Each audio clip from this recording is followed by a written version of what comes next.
पीले दांत वाली बहू। रंजना कभी ब्रश नहीं करती थी। उसे कितनी बार उसके माँ बाप ने डांटा, लेकिन उसका कोई असर उस पर होता ही नहीं था, जिस कारण से उसके दांत पीले पीले हो जाते हैं।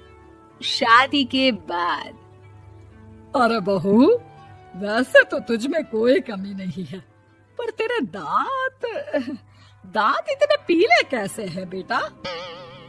कैसे मतलब? कोई सर्जरी थोड़ी ना कराई है। वो तो क्या नाम, मैं ब्रश नहीं करती थी तो पीले हो गए। अब क्या करूं? आप कहें तो लाल करवा लूं या फिर काले? यार ये क्या है, क्यों माँ से लड़ रही हो? लड़ रही हूँ? अरे मैं लड़ रही हूँ या ये बोल रही है कि दांत पीले हैं, पीले।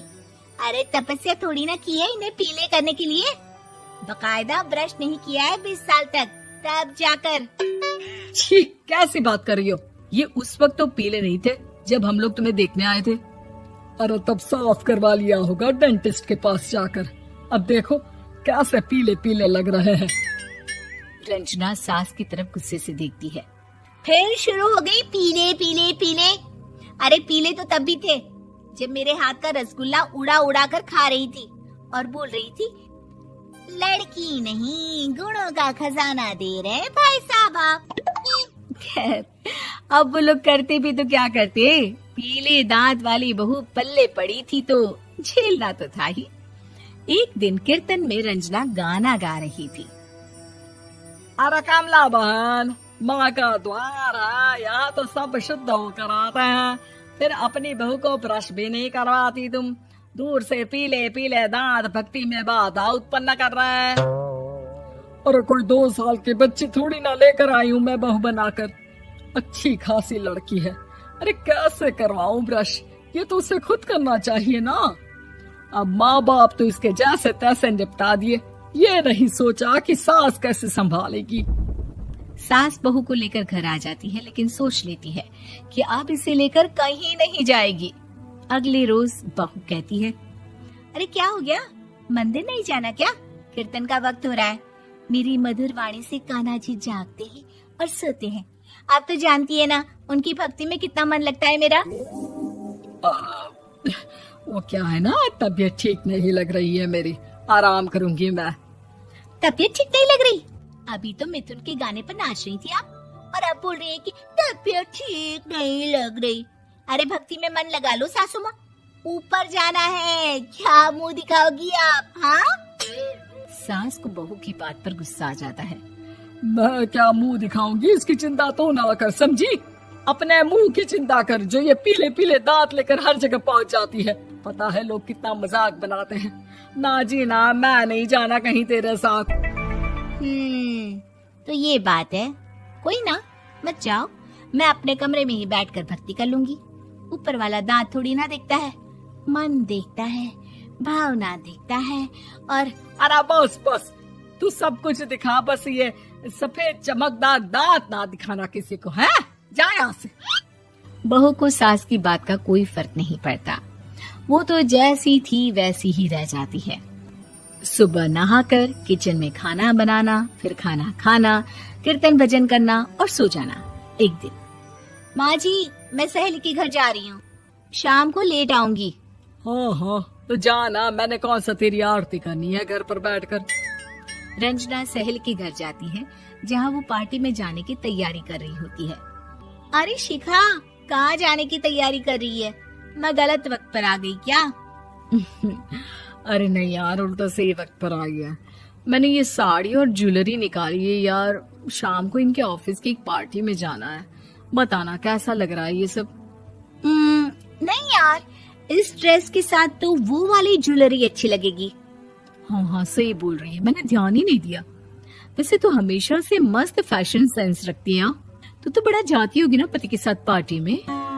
रंजना कुछ नहीं बोलती, बस सोचती है कि यार काश ये बात सही हो जाती, पर मैं क्यों नहीं जाती पार्टी में? क्या इन लोगों की कोई पार्टी होती नहीं होगी? रंजना घर आती है और रात में पति से सवाल करती है, एक बात बताइए, आप मुझे किसी पार्टी में क्यों नहीं ले जाते? क्या आपकी यहाँ ऑफिस में पार्टी नहीं होती? पति बेचारा क्या कहता कि दांत पीले हैं तुम्हारे इसलिए। अरे कोई पार्टी होती नहीं हम लोगों के ऑफिस में, तो कहाँ से लेकर जाऊं? और मार्केट, मॉल, कहीं वीकेंड घूमना, कहीं तो। अरे यार, सारे हफ्ते में एक छुट्टी मिलती है, तो सोचता हूँ कि आराम ही कर लूं। क्यों? रंजना मन मार के रह जाती है। पहले कभी सास के साथ मंदिर जाया करती थी, लेकिन वो भी सास ने ले जाना बंद कर दिया। घर बैठी बैठी रंजना बोर हो जाती है। तभी उसे आइडिया आता है और वो मायके जाने का सोचती है। सासू माँ, 2 दिनों के लिए मम्मी के घर जा रही हूँ। अच्छा अच्छा, ठीक है, आराम से जा।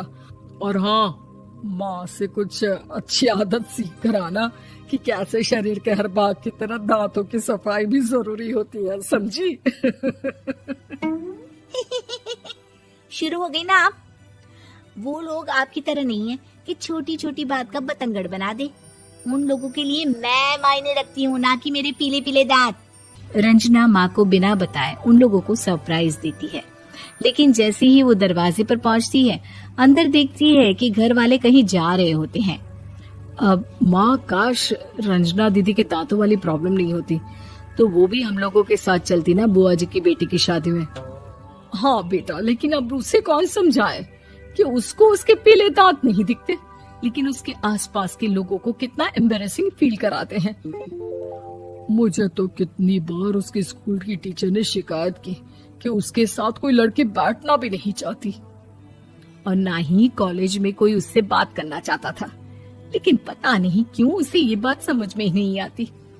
कोई कमी नहीं है उस लड़की में, बस यही कि दांत पीले हैं। वो तो भला हो जीजा जी और उनकी माँ का, जो दीदी को जैसी है वैसे ही रखा हुआ है। रंजना को अपने घर वालों की बात सुनकर बहुत दुख होता है। वो सोचती है कि वो क्या करे, लेकिन फिर वो सीधा डेंटिस्ट के पास जाती है, अपने दांत चमकाती है और कसम खाती है कि वो रोज ब्रश करेगी। अरे क्या हो गया? तुम तो 2 दिनों के लिए गई थी ना, पर कोई ना, अच्छा है, चलो आ गई तो। रंजना सास के सामने आकर खड़ी हो जाती है और पूरी स्माइल करती है, उसके चमकदार दांतों को दिखाती हुई। हैं? चले मंदिर। माँ, मुझे माफ कर दीजिए, मैंने आप लोगों को बहुत एम्बैरेसिंग फील करवाया। मैं आज से रोज ब्रश करूंगी।